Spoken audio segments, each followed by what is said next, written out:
आप सभी को सादर जय जिनेंद्र। आप देख रहे हैं आपका अपना लोकप्रिय YouTube शांतिनाथ चैनल।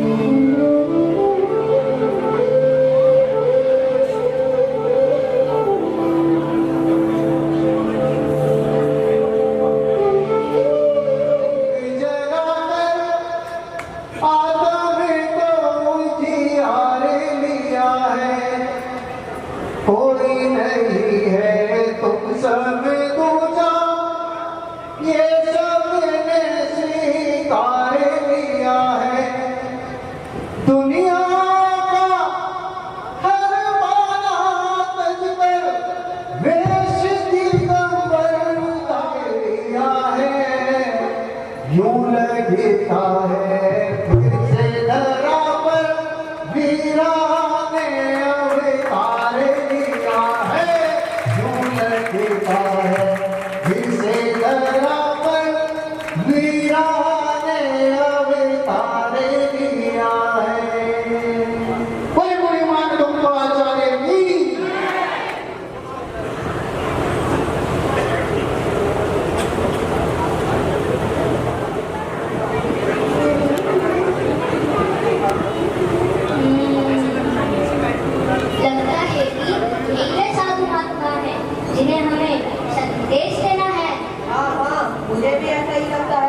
और यहाँ कोई दिखाई भी नहीं पड़ता। चलो इन्हीं से चलकर पूछते हैं। हाँ चलो। हे साधु महात्मा, आपको हमारा प्रणाम। आपका कल्याण हो। हे साधु महात्मा, क्या आदिवासी स्वामी है? तुम तीनों कौन हो और यहाँ किस प्रयोजन से आए हो? हे साधु महात्मा, हम राजा भोज के सैनिक हैं और यहाँ आपके पास राजा भोज का एक संदेश लेकर उपस्थित हुए हैं। कहो क्या संदेश है? राजा भोज ने आपका नाम सुनकर दर्शनों की इच्छा प्रकट की है और आपको राजसभा में बुलाया है। कृपा करें और हमारे साथ चले। भाई, हमारा राजमहल या राजसभा से क्या प्रयोजन है? हम खेती तथा वाणिज्य नहीं करते और न ही किसी प्रकार की याचना करते हैं। फिर राजा हमें क्यों बुला रहे हैं? और दिगंबर जैन साधुओं का राजा से क्या संबंध है? और अगर वह दर्शनों के अभिलाषी है तो उन्हें इधर स्वयं उपस्थित होना चाहिए। अतः हम उनके पास जाना स्वीकार नहीं करते हैं। हम आपसे पुनः विनती करते हैं कि आप हमारे साथ राजसभा की ओर चले। राजा के आज्ञा को ठुकराने का परिणाम सही नहीं होता। हे साधु, हमारे राजा बड़े दयालु हैं। हम आपसे पूरी निवेदन करते हैं कि आप हमारे साथ राजसभा की ओर चले। नहीं, हमें स्वीकार नहीं है। हे महात्मा, हमारे राजा ने आपको बड़े सम्मान से राजसभा में बुलाया है। कृपा हमारे साथ चले। बालकों, तुम तीनों मेरा और अपना सभी का समय नष्ट कर रहे हो। जैसे आपकी इच्छा, हम जाते हैं। प्रणाम। आपका कल्याण हो।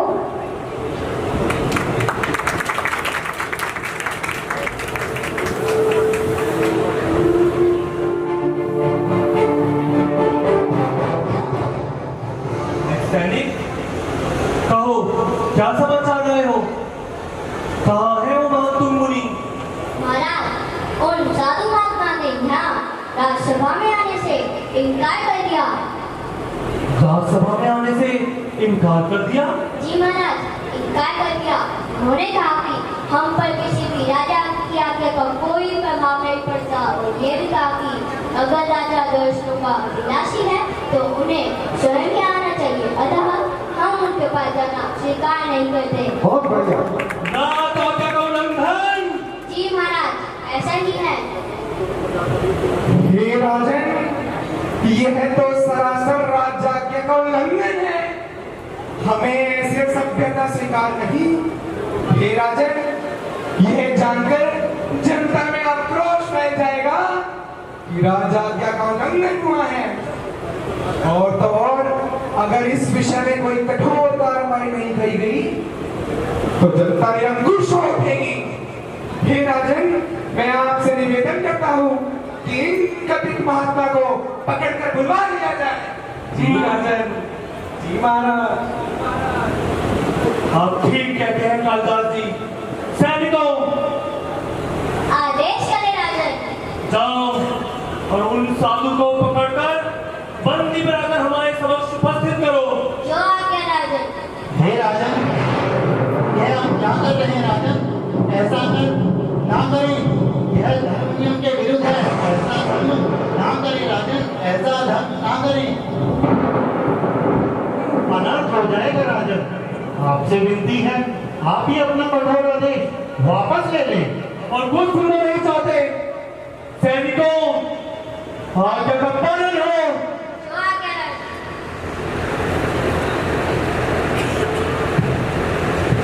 और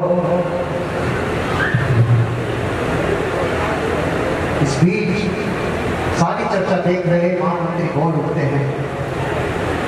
हे राजन, हमें किसी भी सिद्ध पुरुष और साधु महात्मा को इस तरह से जबरदस्ती राज दरबार में बुलाने का अधिकार नहीं है।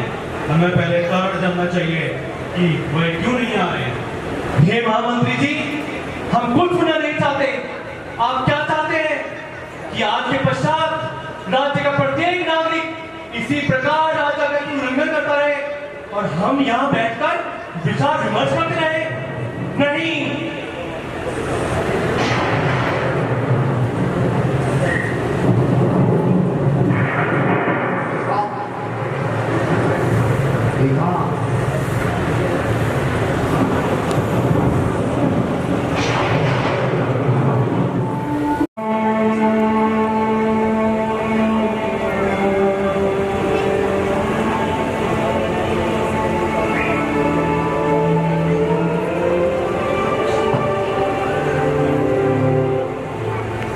हे साधु महात्मा, आपको हमारा प्रणाम। अरे सैनिकों, तो कल्याण हो। तुम्हारा यहाँ पूछने आने का क्या प्रयोजन है? हे साधु महात्मा, हम ये निवेदन करते हैं कि आप हमारे साथ राजसभा क्यों चले? नहीं, हमें स्वीकार नहीं है। हम आज से अंतिम बार अनुरोध करते हैं कि आप हमारे साथ ना चलने की हट ना करें। हम आपसे नहीं, अभी तो आप हमसे हट कर रहे हो सैनिक। हमें आपके साथ जाने की कोई इच्छा कि आप कैसे बंदी बनाते हैं। चलो हमारे साथ राजसभा में चलो।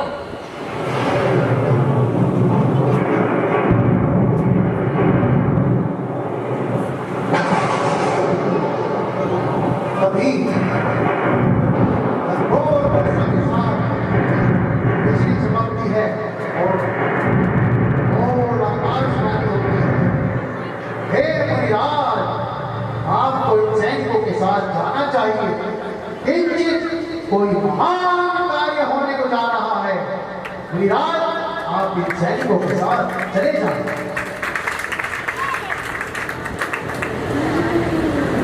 लगता है कोई घोर उत्सव कांड पड़ रहा है। ऊपर से ये आकाशवाणी। मुझे इन सैनिकों के साथ चलना ही होगा।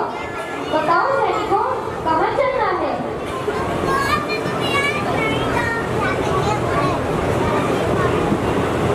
चलिए राजा के समक्ष राजसभा क्यों चलिए। सैनिकों बच्चे जल्दी छोड़ दो। ठीक है, चलिए। हे साधु महात्मा, क्या आपका कोई सामान साथ ले चलना है क्या? हाँ, यह मेरी कुछ किताबें, कलम और दवात है। यह ले चलो। सैनिक, तुम इनका ये सारा सामान साथ ले चलो। अवश्य।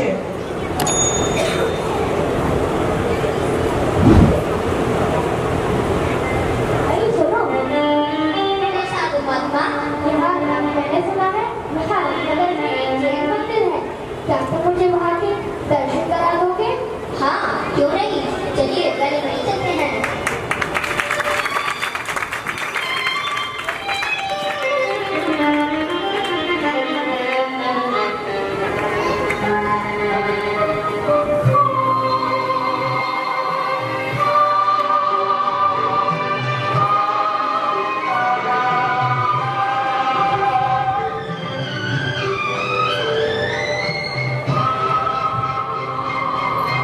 चलते हुए जी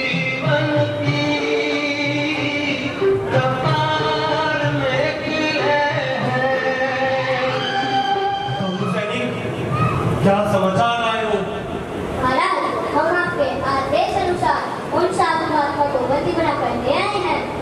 कहाँ है वे साधु महात्मा? महाराज वे आ रहे।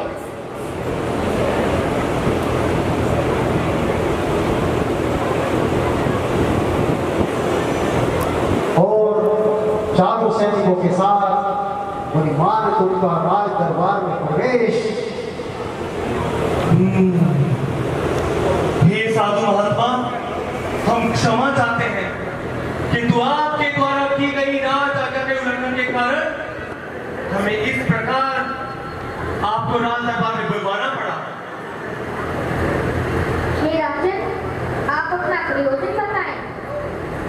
हे महात्मा, हमें यह ज्ञात हुआ है कि आप बहुत ही चमत्कारी पुरुष हैं और उच्च कोटि के विद्वान हैं।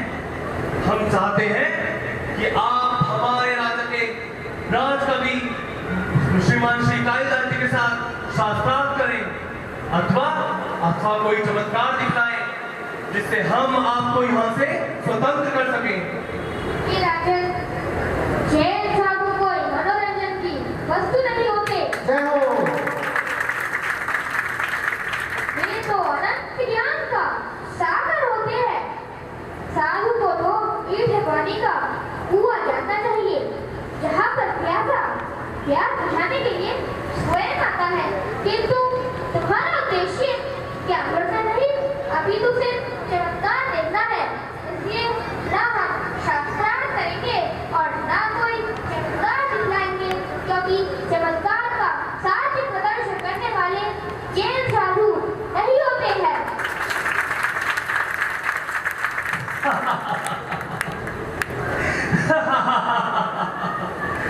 यह भी खूब रही। ना आप चमत्कार दिखाएंगे, ना आप शास्त्रार्थ करेंगे, तो क्या केवल हट करेंगे? राज आज्ञा का उल्लंघन करेंगे? क्या जैन साधु को केवल यही कार्य करना आता है? हे राजन, इसमें हम उल्लंघन नहीं कर रहे। अभी तो सत्य तो यह है कि आपको अहंकार के जहरीले दर्द ने डस लिया है और काल रूपी नाचक आपके मुकुट पर आ बैठा है। साधु, सौगंध महादेव की, यदि तुम्हारे सिवा किसी और ने ये वाक्य कहा होता तो आज ये सर धड़ से अलग कर दिया होता। आप मानवाधीश का अपमान कर रहे हैं। हे राजन, आपको इतना भी ज्ञान नहीं है कि साधु परमेश्वरी को उच्च आसन पर बिठाया जाता है। और सुनो, जिस राज्य में साधुओं को इस तरह बंदी बनवाया जाता है, उस राजा का मान क्या और अपमान क्या। साधु, बंद करो ये विलाप। अब हम तुम्हें अंतिम चेतावनी देते हैं, या तो अपनी हट का त्याग कर हमारी आज्ञा को स्वीकार करो, अन्यथा क्या राजन? हे राजन, मैं इस घड़ी को जैन धर्म पर एक घोर उत्तर बांधकर मुंह धारण करता हूँ और जब तक यह उत्तर टल नहीं जाता, आहार पाने का भी त्याग करता हूँ। जय हो। ओम शांति, ओम नमः। और इसके बाद राज्यसभा में सन्नाटा छा जाता है। बंधुओं, स्वामी को इस प्रकार बंदी बनाकर ले जाने की सूचना जब सेठ धनंजय और सेठ सुदर्शन को प्राप्त होती है तो वे भागे भागे राज्यसभा में पहुंचते और मुनि से निवेदन करते हैं। हे मुनि जी, आपसे निवेदन है, आप अपना मौन त्याग कर धर्म भाषण कीजिए। राजा विद्या प्रेमी है, आपके वचनों को सुनकर उसका मतिभ्रम दूर हो जाएगा और ये घोर उपसर्ग भी टल जाएगा। एक तो मुनि कुछ नहीं बोलते और मौन धारण कर नीची नजर कर लेते हैं। हे मुनिराज, हे स्वामी, मैं आपसे निवेदन करता हूँ कि आप ही है मौन का त्याग करें और अपने वचनामृत से समस्त राजसभा का कल्याण करें। किंतु मुनिराज मौन धारण करे रहते हैं और तभी कालिदास जी अपने स्थान से उठ खड़े होते हैं।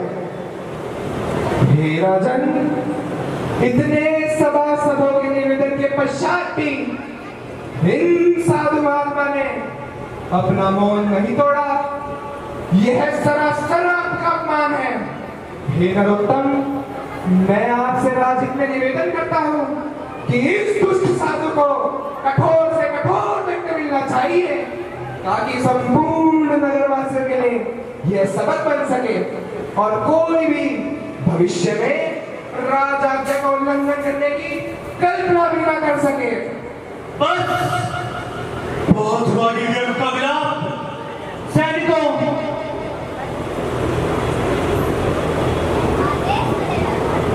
आदेश करें राजन। ले जाए धनंजय साधु को और ले जाकर बेड़ियों हथकड़ियों से जकड़कर काल कोठरी में डाल दो। वहां पर 48 ताले लगा दिए जाए। हम भी देखते हैं कि इस साधु का हट कब तक नहीं टूटेगा और इसका मोल कब तक नहीं छूटेगा। जो आज्ञा राजन।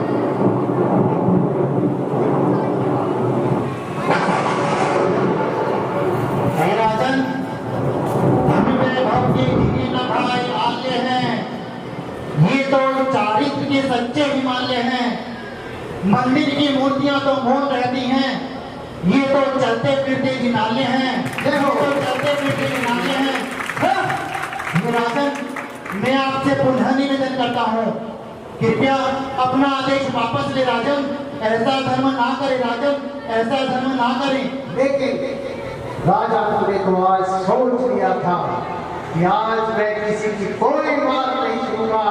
कालिदास और तुम्हारी सब मुस्कुराते रहे और उनका षड्यंत्र सफल होता रहा।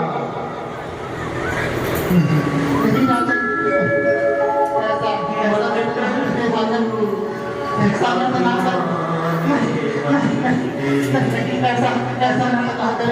ऐसा ना करे। ऐसा ना करे राजन। ऐसा ना करे। लगाओ।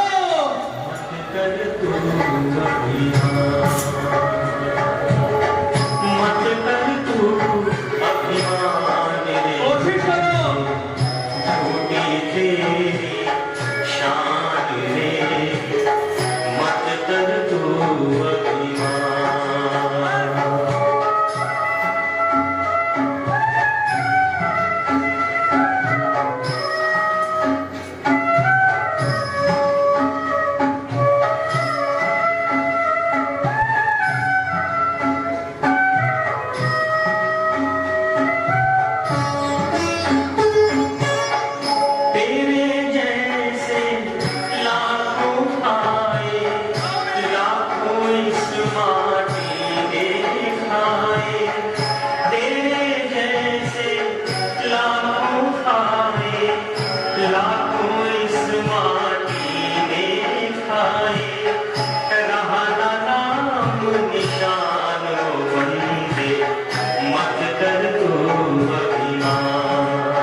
वहीं पर पुरी को बेड़ियां पहनाने का प्रयास करते रहे और बेड़ियां बार बार नीचे गिरती रही, किंतु बार बार बेड़ियां गिर रही थी। आखिरकार बेड़ियां पहनाकर वो चलते चले और उन सैनिकों के जाने के बाद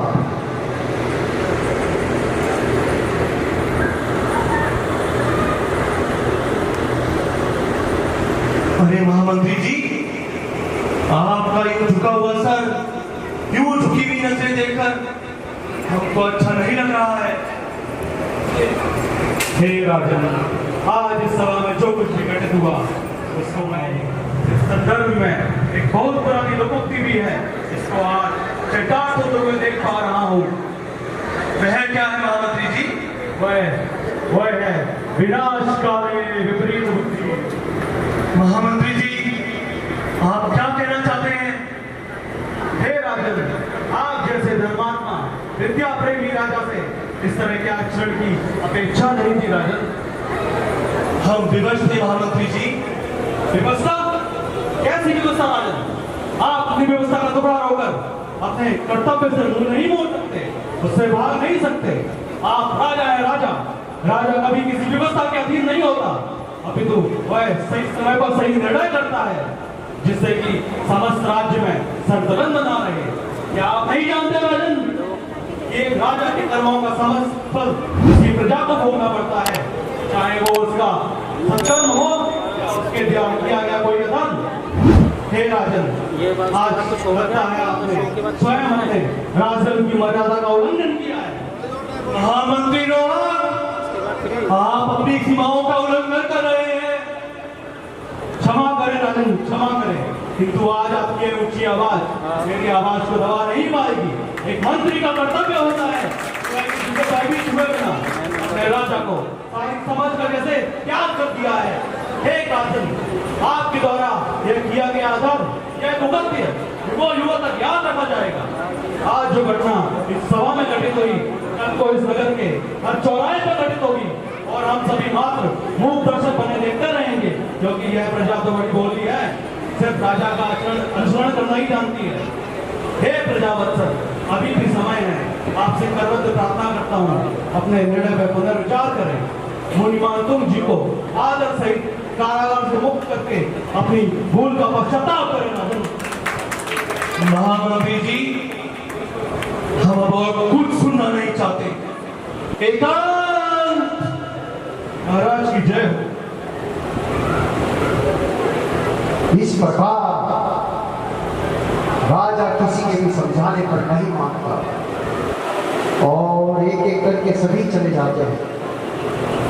महामंत्री सुदंत से और धुरंधर के द्वारा कही गई बातें एक एक करके राजा को बेचैन करने लगती है। उनसे महसूस होने लगता है कि संभवतः कुछ से कोई अनर्थ हो गया है।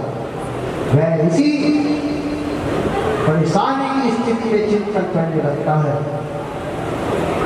हे ईश्वर, आज हमसे एक ऐसा अपराध हो गया। क्या हमने राजधर्म का उल्लंघन किया है? नहीं नहीं, हम ऐसा कार्य सपने में भी नहीं कर सकते। हमने हमेशा अपनी प्रजा को सुखी देखना चाहा है, किंतु महामंत्री रोहन के कटु वचन हमारे हृदय में लश्कर की भांति चुभ रहे हैं। आज से पूर्व कभी भी महामंत्री ने इतने ऊंचे स्वरों में हमसे बात नहीं की है। कुछ तो हुआ है। क्या हमने राजधर्म का पालन नहीं किया? नहीं नहीं, हमने जो किया है वही राजधर्म है और हमने उसी का पालन किया है, किंतु अपराध तो अवश्य हुआ है।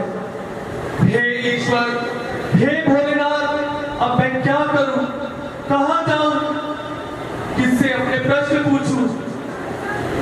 मां, राजमाता, हाँ, केवल राजमाता है जो मुझे इस दुविधा से बाहर निकाल सकती है। वही एक तो है जो मेरा मार्गदर्शन कर सकती है। मैं अपने समस्त प्रश्नों को लेकर मां की शरण में जाऊंगा। हाँ, मैं राजमाता की शरण में जाऊंगा।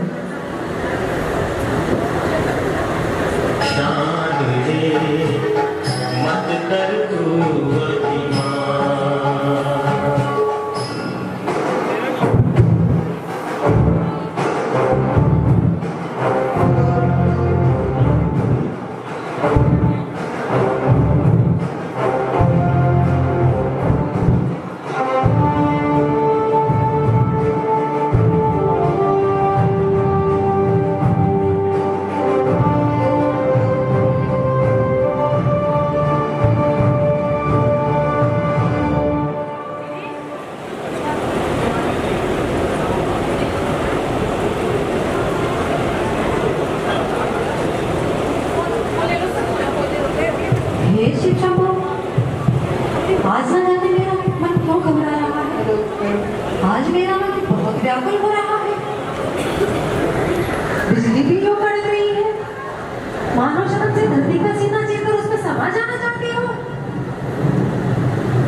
के बेटे महल में प्रवेश कर रहे हैं। माता सावित्री देवी के चरणों में पुत्र का कोटि कोटि नमन। आयुष्मान भव पुत्र। आओ पुत्र आओ, स्वागत है। अच्छा हुआ पुत्र कि तुम आज चले आए। आज मेरा मन बहुत व्याकुल हो रहा था। अरे पुत्र, क्या बात है? आज तुम्हारी नजरें नीची क्यों है? क्या बात है? क्या कोई समस्या आन पड़ी है? क्या हुआ है? राजा आगे बढ़कर माता के चरण पकड़कर घुटनों के बल बैठ जाता है, तब कह उठता है, हे माता श्री, आज आपका पुत्र एक घोर धर्म संकट में फंस गया है। धर्म संकट? हाँ माता श्री, धर्म संकट। कैसा धर्म संकट पुत्र? आओ पहले स्थान ग्रहण करो, फिर अपनी बात कहो। हे माता श्री, धर्म संकट तो यह है कि एक और दान धर्म है तो दूसरी ओर एक साधु की मर्यादा है। मैं कुछ समझी नहीं पुत्र, अपनी बात स्पष्ट करो। हे माता श्री, आज जाने अनजाने में हमने एक उच्च कोटि के साधु को राज दरबार में बुलवाया था और बाद में हमें यह ज्ञात हुआ कि वह जैन साधु किसी की आज्ञा के मोहताज नहीं होते, चाहे वह आज्ञा किसी राजा की क्यों ना हो। फिर क्या हो? यदि साधु को राज दरबार में ना बुलवाया जाए तो राज्य के प्रत्येक नागरिक राजा को कमजोर जानकर राजा की अवहेलना शुरू कर देंगे। सचमुच समस्या तो गंभीर है। फिर आपने इतना कठिन निर्णय क्यों लिया? मेरी मति मारी गई थी माता, तो मैं कुछ सभासदों के बहकावे में आ गया था। पुत्र, वह राजा कैसा जो सभासदों के बहकावे में आ जाए? हम विवश थे माता श्री। विवशता? कैसी विवशता? कैसी विवशता? क्या तुम्हें ज्ञात नहीं कि वे कोई साधारण साधु नहीं होते? वे वीतरागी जैन साधु होते हैं। उन्हें दुनिया से कुछ लेना देना नहीं होता। एक समय भोजन करते हैं, दिशाएं ही उनका वस्त्र होती हैं और उनकी नित्य चर्याएं बहुत कठिन होती हैं। उनको बिल्कुल भी नहीं सताना पुत्र। उनको सताने का अर्थ है घोर अमंगल को आमंत्रण देना पुत्र, घोर अमंगल को आमंत्रण देना। माता श्री, मैं अपने राज धर्म के आगे विवश था, क्योंकि राज आज्ञा की अवहेलना करने पर कठोर दंड की व्यवस्था चरमरा जाएगी, राज्य में अराजकता अव्यवस्था फैल जाएगी, हम हंसी का पात्र बन जाएंगे। दीर्घ काल से मेरे पूर्वजों ने जो दूर दूर तक अपनी ख्याति अर्जित की है, आज जो लोग मेरी वीरता मेरी कुशलता की संज्ञा लेते नहीं सकते, कल वही लोग मेरा उपहास करेंगे। मैं किसी अपयश को प्राप्त नहीं होना चाहता माता श्री। अपयश? कैसा अपयश पुत्र? एक बात ध्यान रखना, किसी जैन मुनि पर उपसर्ग करने से अच्छा है अपयश को प्राप्त हो जाना। आप ये क्या कह रही है माता श्री? मैं सत्य कह रही हूँ पुत्र, मैं बिल्कुल सत्य कह रही हूँ। सत्य तो यह भी है, मुनि को सभा में बुलवाने से पहले तुम्हें जांच लेना चाहिए था यह व्यवस्था उपयुक्त है या नहीं। माता श्री, अब तो कुछ नहीं हो सकता। जो तीर कमान से निकलना था वह तो निकल चुका है, जो अमंगल अनर्थ होना था वह तो हो चुका है माता श्री, वह तो हो चुका है। ऐसा क्या हुआ है पुत्र? क्या हुआ है? और ये तुम मुझसे नजरें फेर कर क्यों खड़े हो? मुझसे नजरें मिलाकर बात करो पुत्र, मुझसे नजरें मिलाकर बात करो। क्या हुआ है? मेरा जी बहुत घबरा रहा है पुत्र, बताओ बताओ पुत्र, क्या हुआ है? माता श्री, कैसे बताऊं, किन शब्दों में व्याख्या करूं कि मैंने उन जैन साधु को बेड़ियों हथकड़ियों से पकड़कर काल कोठरी की सजा सुना दी है। नहीं पुत्र नहीं, ये तुमने क्या कर दिया पुत्र, क्या कर दिया?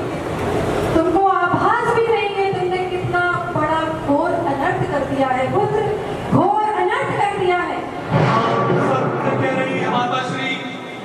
अमावस्या की रात्रि से भी काले अंधकार का ऐसा पाप मुझे आपके चरणों तक खींच लाया है माता श्री। पाप करने के पश्चात चरणों तक खींच लाया है? राजा भोज, काश तुमने ये पहले समझ ली होती, यह अनर्थ कार्य ना होता। माता श्री, आप मुझे राजा भोज कहकर संबोधित ना करें, मैं तो केवल आपका पुत्र मात्र हूँ। राजमाता सावित्री देवी का आप सबसे कहती है माताश्री, ये अनहोनी तो हो चुकी है, लेकिन अपनी दृष्टि में हमने अपने राजधर्म का ही पालन किया है। राजधर्म? तुम इसे राजधर्म कह रहे हो? यह राजधर्म नहीं, यह राजहट है, जिसने मुनि की मर्यादा को भंग करने का प्रयास किया है। तो सुनो, मेरी बात ध्यान से सुनो। तुमसे जो पाप होना था वह तो हो चुका। जब तक इस पाप का प्रायश्चित ना कर लो, यहाँ मेरे पास मत आना।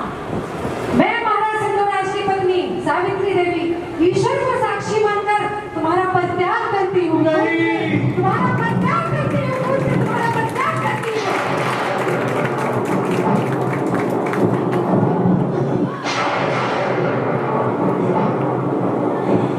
मेरा त्याग मत कीजिए माताश्री, मेरा त्याग मत कीजिए।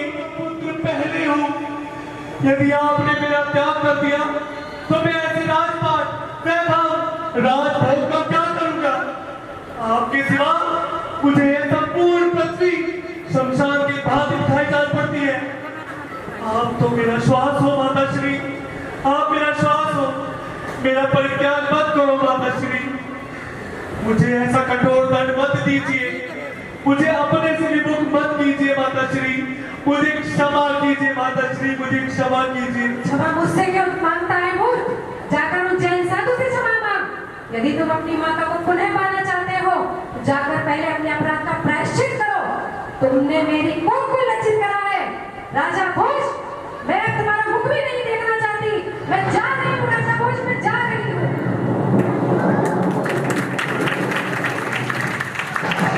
माता,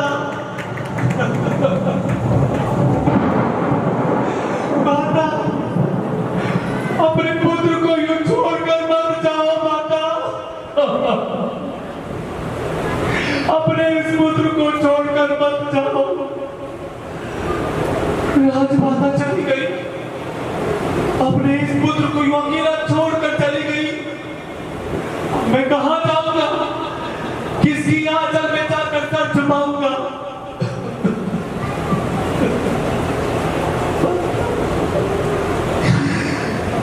माता कहती है गुरुवर से जाके क्षमा मांगो।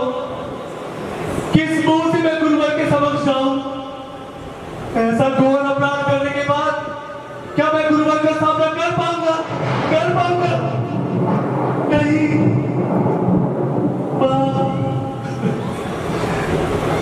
जाते जाते माता श्री मुझे सही राह पर छोड़कर गई है, जिनेंद्र भगवान की राह पर छोड़कर गई है। मैं जाऊंगा, मैं अवश्य जाऊंगा। मैं उन गुरुओं के गुरुवर जिनेंद्र भगवान की शरण में जाऊंगा।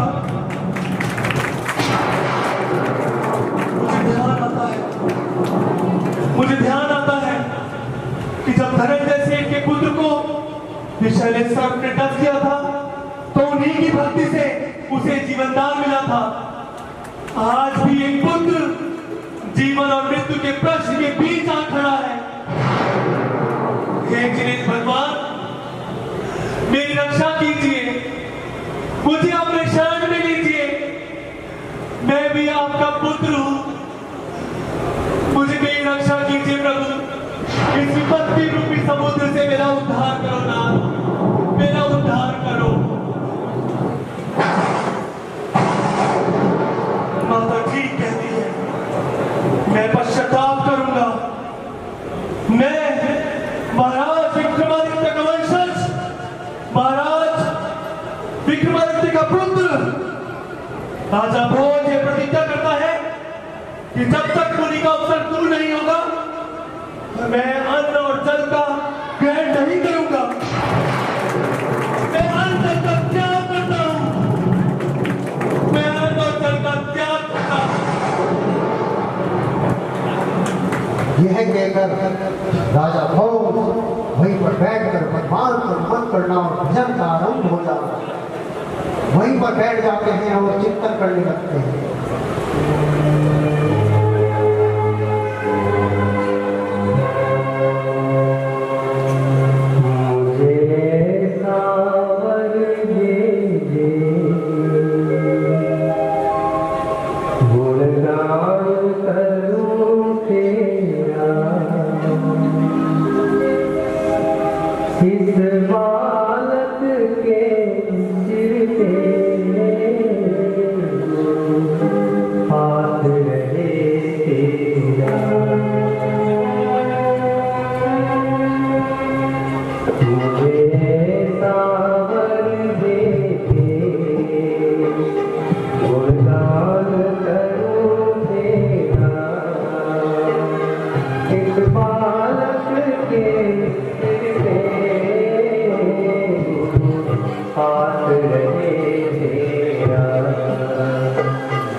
जितने भी शांत एवं सुंदर परमाणु तुम्हारी देह से आकर्षण करी हुई है, वह परमाणु निसंदेह जगत में उतरे ही थे।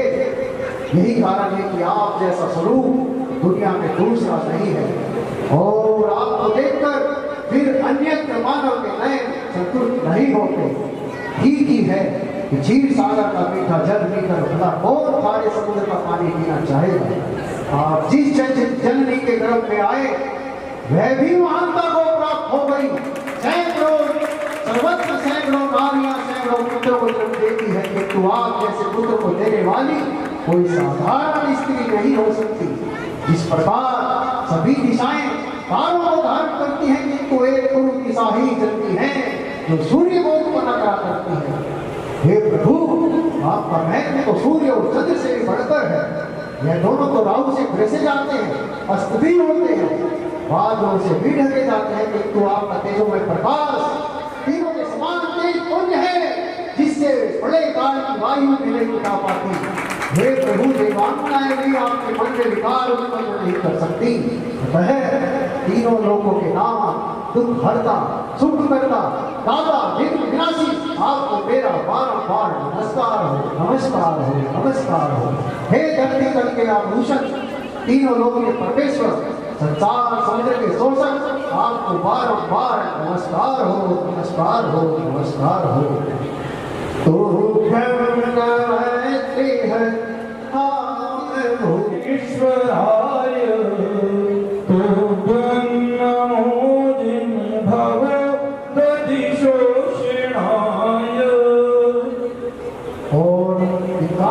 संतला में आगे बढ़ते हुए मणिमान गोस्वामी ने उन महान काव्यों की रचना करी जिसे हम सब लोग हमारी स्रोत के नाम से भी जानते हैं।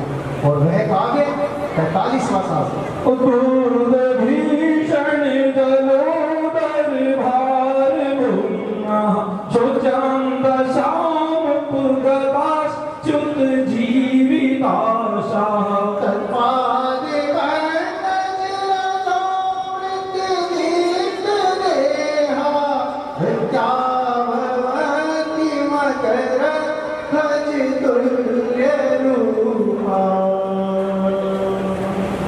देवलोक सज्जनों, आचार्य भगवान परिवार को स्वामी ने जैसे ही 46 किताबें की रचना की, तभी वायुमंडल में इतना शोर उत्पन्न हुआ कि इंद्र के सिंहासन पे कान हो गए, बिजली कड़कने लगी।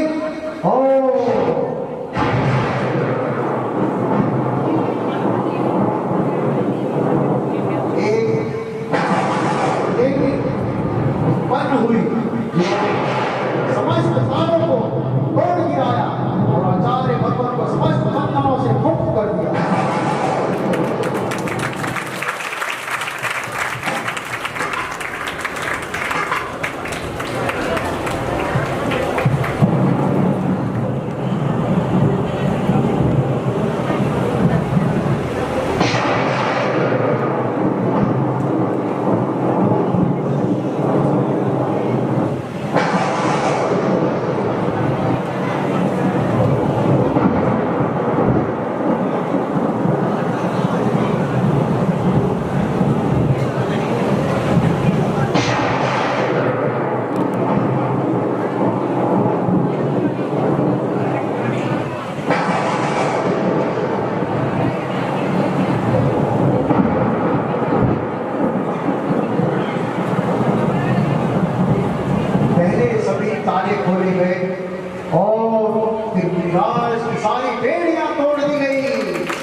और इस प्रकार श्री जिनेंद्र भगवान की स्तुति करते हुए परिवार स्वामी ने 48 काव्यों की रचना कर दी और ध्यान हो गए और तभी सर्वत्र एकदम शांत वातावरण हो गया। मुनि श्री ने ध्यान हटाकर जब स्वयं को बंधन मुक्त देखा तो वह स्वर्ग को टाला जानकर बाहर एक ऊपर शिला पर आकर बैठ गए। जब बाहर द्वारपालों ने सैनिकों ने यह दृश्य देखा, वह भागकर राजमहल जा पहुंचे और राजा को सारी सूचना दी। तभी राजा राजमाता सहित सभी दरबारी भी वहां पहुंचे। उन्होंने मुनि श्री की बहुत अनुमोदना करी, क्षमा भाव करा और राजा को बहुत आश्चर्य हुआ। अरे भाई, ये मानतुम स्वामी बाहर कैसे आ गए? हाँ भाई, ये मानतुम स्वामी बाहर कैसे आ गए और इतने भारी भारी ताला पड़ता है। और ये देवी कौन है? हाँ भाई, लगता है हमें राजा जी को जाके सूचना देनी चाहिए। हाँ भाई, सुनो सैनिक, तुम यहीं रहो, हम दोनों जाकर राजा को सूचना दे के आते हैं। हाँ ठीक है, मैं यहीं रुकता हूँ।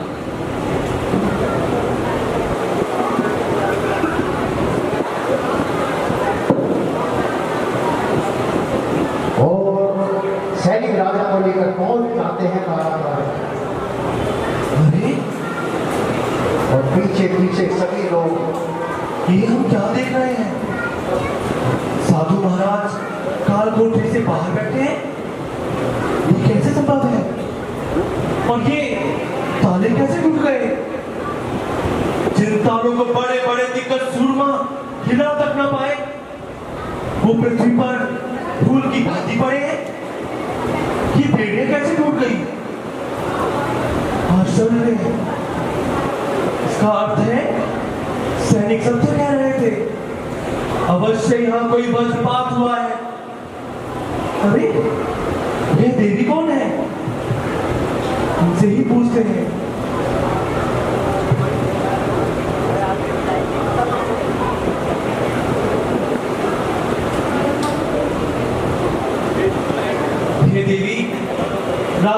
का शत नमन स्वीकार करें। कल्याण हो। हे देवी, आप कौन हैं और यहाँ क्या कर रही हैं? हे राजन, मैं श्री आदि प्रभु की अधिष्ठात्री शासन देवी चक्रेश्वरी हूँ और आज इस शासन के प्रभाव से इंद्रों का सिंहासन भी डोल गया था। इसलिए धर्म की रक्षा करने हेतु मैं यहाँ पर आई हूँ। हे राजन, बहुत ध्यान से सुने। आप सभी नगरवासियों के साथ मुनिराज के चरणों में भक्ति पूर्वक नमन करें। आप सभी का कल्याण होगा। अवश्य देवी, ऐसा ही होगा। तो हे राजन, अब मेरा कार्य समाप्त हुआ, अब मैं जाती हूँ। आपका बहुत बहुत धन्यवाद हो देवी। राजा भोज का शत नमन स्वीकार करें। कल्याण हो। नमोस्तु मुनिराज, नमोस्तु मुनिराज, नमोस्तु।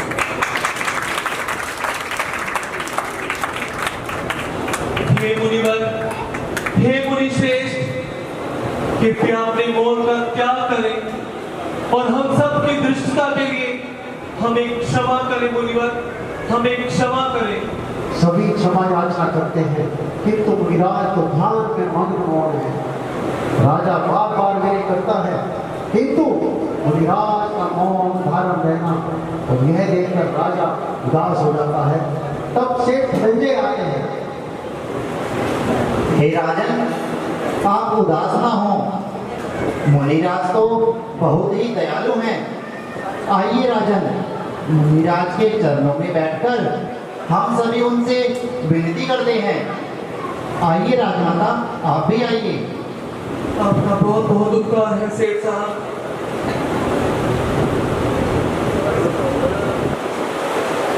अभी कोई नहीं उठेगा, प्लीज। आपके 5 मिनट और खर्च होंगे, केवल 5 मिनट। ओके, धन्यवाद। हे मुनिराज, हे स्वामी, आपको बारंबार त्रिकाल नमोस्तु। हे करुणा के सागर, मैं आपसे निवेदन करता हूँ कि आप यह मौन का त्याग कर धर्म देशना करें। हे मुनिवर, आपसे विनती है, आपके मुखारबिंद से बहने वाली अमृत वाणी को सुनने के लिए हम सब व्याकुल हैं। हे मुनिराज, हमारी दृष्टता के लिए हमें क्षमा करें और हमें जैन धर्म का पालन करने के लिए श्रावक व्रत का मार्ग दिखाएं प्रभु। हे मुनिवर, आप सत्य कहते थे, यह किसी साधु का हट नहीं, एक घमंडी राजा का राजहट है। हे मुनिवर, पश्चाताप की आंधी में जलता हुआ ये राजा भोज आज आपके चरणों में अपने घमंड का, अपनी हट का त्याग करता है और आपकी शरण में आता है प्रभु। सत्य तो यह है कि एक साधु की मर्यादा जीत गई और एक साधु की मर्यादा के आगे घमंडी राजा का राजहट हार गया है। तभी मुनिराज अपनी आंखें धीरे से खोलते हैं और राजा से कहते हैं, आप सभी का कल्याण हो। हे राजन, आप अपने मन में शोक उत्पन्न ना करें, क्योंकि इस स्तोत्र की रचना तो होनी ही थी। आपके द्वारा मति भ्रम और दुष्प्रभावना यह सब होना नियति में लिखा ही था। आप इस महान कार्य के निमित्त बने, आपका कोई दोष नहीं है। आपके चरणों में कोटि कोटि नमोस्तु, नमोस्तु, नमोस्तु। मैं सावित्री देवी अपने संपूर्ण परिवार और संपूर्ण नगरवासियों के द्वारा की गई अभद्रता के लिए आपसे क्षमा याचना करती हूँ। ये राजमाता, आप ही राजन को क्षमा कर उन्हें पुत्र के रूप में स्वीकार करें। हे गुरुश्रेष्ठ, आपका आदेश सिरोधार्य है, किंतु आपको कैसे पता चला कि मैंने राजा भोज का अपने पुत्र रूप में परित्याग कर दिया है? हे राजमाता, आप कैसे भी ध्यान ना दें, अभी तो इस काव्य की रचना हुई है, उस काव्य का प्रसार करें। हे मुनिश्रेष्ठ, इस काव्य का नामकरण क्या होगा? हे राजमाता, हे राजन, आप सभी ध्यान से सुने। यह है सर्वदुःखहारी, विघ्न विनाशक, रिद्धि मंत्रों से गर्भित श्री आदिनाथ स्तोत्र के नाम से लिखो कहना जाएगा। किंतु रचना का प्रथम अक्षर भक्तांबर होने के कारण अगले कई युगों तक यह श्री भक्तांबर स्तोत्र के नाम से प्रचलित होगा। भक्तांबर शब्द का क्या अर्थ है? हे राजन, यूं तो इसका अर्थ देवों की भक्ति के द्वारा है। अगर कोई इसका तपन सरस्वती और संयम से करे तो यह भक्तों को भी देवी बना सकता है। आपका बहुत बहुत उपकार है मुनिवर। आपका कल्याण हो राजन। हे मुनिवर, मुझे धर्मी कालिदास को भी क्षमा करें मुनिवर, क्योंकि आपको मेरी ही दुर्भावना से कष्ट पहुंचा था। मुझे क्षमा करें मुनिवर, क्षमा करें। मन में कोई भी कल्पना करो कविवर, तुम अपने गाने और संगीतों से जन जन का कल्याण करो। नमोस्तु गुरुवर, नमोस्तु गुरुवर, नमोस्तु। कल्याण हो।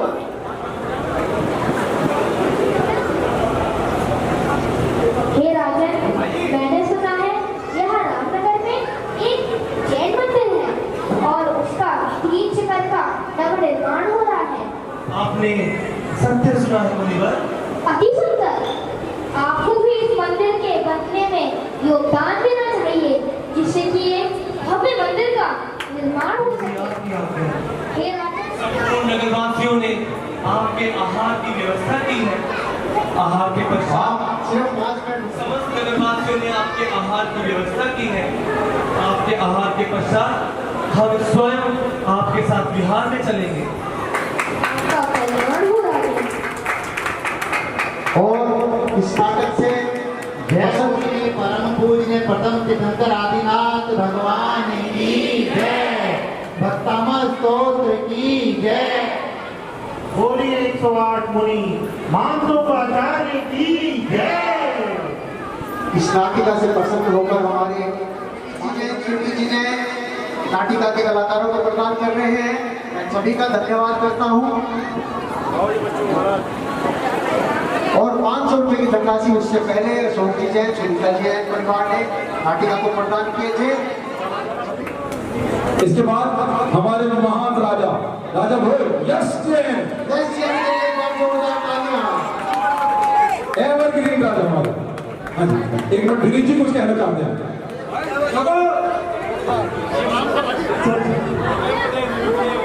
ये जो मंचन में हम सबने देखा है ना, मैंने भी पहले भी कहा था, पिछली बार भी कहा था कि ये मंचन हुआ था। भाई हम जब छोटे छोटे थे तो हम देखते थे, शायद आप सभी ने कौशिक के नाटक देखे होंगे। ये जो नाटक था, कौशिक के नाटक आप सभी ने देखे होंगे। जिन लोगों ने देखा होगा वो जरूर जानते होंगे ये उस लेवल का प्रोग्राम है। भाई सारे हमारे समाज के बच्चे हैं और ऐसा लग रहा है कि जैसे ये मतलब कितने बड़े आर्टिस्ट हो, कितने बड़े मंचों में प्रोग्राम करने वाले हो। इनके लिए सभी के लिए बहुत बहुत शुभकामनाएं। ये काम करने में मतलब जो मैं सहयोग दे सकता हूँ मैं सहयोग दूंगा। अब रूना जी के लिए बहुत जोरदार तालियां। इससे पहले कि आपने कभी राजमाता रूना जयंती का कभी कोई नाटिका देखी है? नहीं देखी हो तो आज आप तृप्त हो गए। इनके घर में भाग्य लक्ष्मी भी आई है। जोरदार तालियां। शेख धनंजय, कमल जैन जी, कमल जैन शेख धनंजय के रूप में। हाँ जी, जोरदार तालियां। सेठानी कहाँ छुप गई? पूजा जैसी। शेख सुजत और वास्तव में सुदीप जैन, जोरदार तालियां। तुम्हारी मनोरमा, तुम्हारी कहाँ हम तुम्हारी विधिमा है।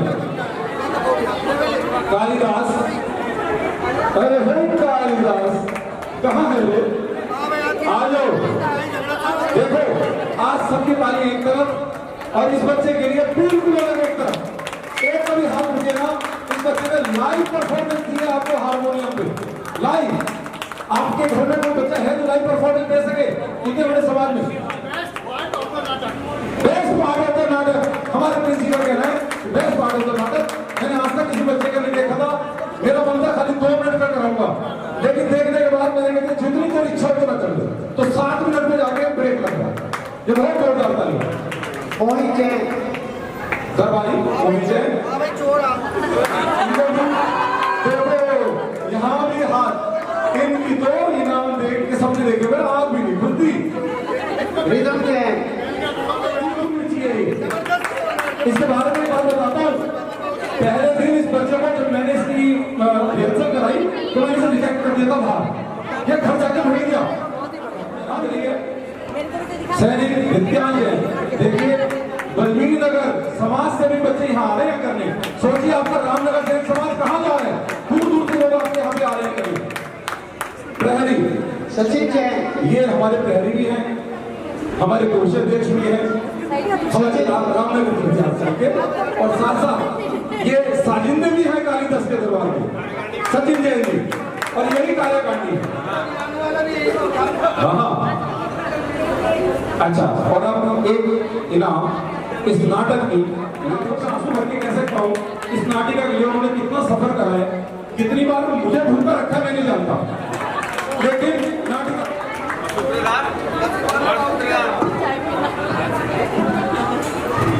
एक नहीं रोशनी देते हैं। और देखिए आपका 10 लक्ष पर उनका समापन भी इन्हीं के म्यूजिक से होता है। जोरदार तालियां। और अब आखिर में और 2 बंदे आप कितनी जोरदार तालियों से स्वागत कर सकते हैं। कोई अगर आवाज में कमी हो तो बता सकता है।